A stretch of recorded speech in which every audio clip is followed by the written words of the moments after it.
Hai halo Sobat Netce semua. Pada video kali ini saya akan membahas partai catur yang sangat menarik.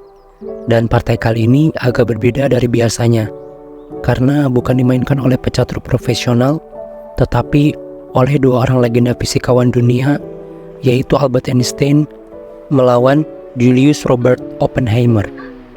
Seperti yang kita ketahui, Albert Einstein ini adalah fisikawan yang lebih senior dari Oppenheimer, yang merupakan salah satu manusia paling cerdas dengan teori relativitas yang terkenal. Sementara itu, Oppenheimer juga fisikawan hebat yang terkenal sebagai pencipta bom atom dan dijuluki sebagai bapak bom atom. Ayo teman-teman, sudah pada nonton film Oppenheimer belum nih?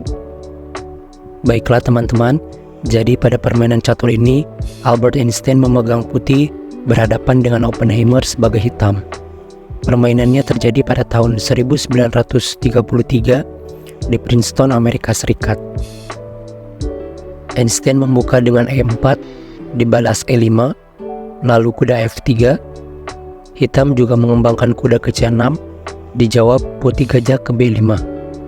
Sebuah pembukaan Ruy Lopez teman-teman, atau disebut juga pembukaan Spanyol.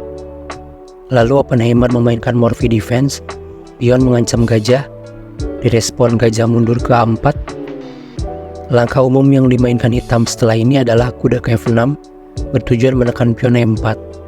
Namun di sini Oppenheimer memainkan Caro Variation, gajah kembali diancam pion. Putih lalu menyelamatkan gajah, mundur ke B3. Lanjut hitam kuda F6, dibalas putih rokade pendek, lalu kuda makan pion E4, dijawab benteng bergeser ke E1 mengancam kuda. Lalu hitam pion D5 melindungi kuda, dan langkah agresif dimainkan Einstein. Pion didorong maju ke A4 mengajak pertukaran. Ajakan diabaikan, pion maju ke B4, lalu putih kembali mengancam kuda dengan pion. Dibalas kuda lompat ke C5, berbalik menyerang gajah dan pion.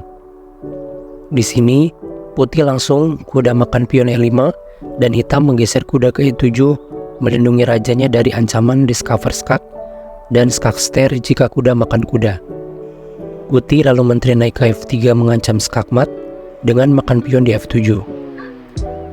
Pion menggagalkan ancaman dengan maju ke F6 dan balik menyerang kuda.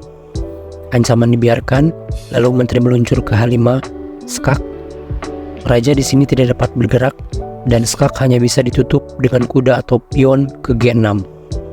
Oppenheimer memilih pion menutup, tentu dibalas putih kuda makan pion, lalu pion makan kuda, disusul menteri makan benteng di H8. Hitam lanjut makan gajah dengan kuda, dibalas pion makan kuda, menteri hitam ke D6, lalu gajah gelap putih menyerang gajah 2 kali bersama menteri. Gajah hitam ini tidak dapat diangkat karena sedang kena pin oleh menteri, dan mau tidak mau gajah ini akan hilang karena sudah tidak ada lagi yang bisa melindunginya. Lalu hitam menggeser raja ke D7, dibalas gajah makan gajah menyerang kuda dan menteri di belakangnya. Lalu gajah terang hitam membuka akses benteng untuk menyerang, dibalas putih menteri bergeser ke D7, menekan kuda bersama benteng. Dijawab hitam, benteng bergeser memberi perlindungan tambahan untuk kuda. Putih lanjut mengembangkan kuda ke D2 untuk membantu penyerangan. Hitam lalu pion maju ke C5, dijawab putih menggeser benteng A ke D1, mensejajarkan diri dengan menteri dan raja hitam di belakangnya. Hitam mendorong pion A5, lalu kuda menyerang menteri ke C4, memberikan umpan jebakan. Hitam lalu termakan jebakan, pion memakan kuda, dan langkah ini tentu disambut pion makan pion, dan kini menteri hitam akan hilang karena terkena pin dari benteng. Langkah terbaik sebetulnya, menteri bisa bergeser ke C7 menghindari serangan kuda. Jika benteng makan kuda, maka benteng balas memakan, lalu menteri makan benteng dan raja bergeser ke C8. Setelah langkah pion makan pion di C4, menteri terpaksa makan benteng karena sudah tidak bisa menghindari serangan benteng. Menteri makan, dibalas benteng makan, skak, raja berpindah ke C8, lalu dibalas gajah makan kuda, dan setelah langkah ini Oppenheimer menyerah kalah. Oppenheimer menyerah karena pada posisi ini dia sudah kalah materi terlalu banyak. Jika dilanjutkan, Misal gajah C6, gajah D6, lanjut gajah D7, gajah E5, benteng makan, menteri makan, raja B8, menteri skak, raja C8, menteri kembali skak, raja B8, benteng D8, raja A7, dan benteng A8 skak mat. Baiklah teman-teman semua, jadi seperti itu ending dari permainan luar biasa yang dimainkan dua legenda fisikawan dunia yang namanya hingga kini masih kita kenang. Di sela-sela kesibukan mereka menurunkan rumus dan menyelesaikan soal fisika, ternyata masih sempat untuk main catur ya. Mungkin catur salah satu healing mereka dari kerumitan memikirkan rumus-rumus fisika ya teman-teman.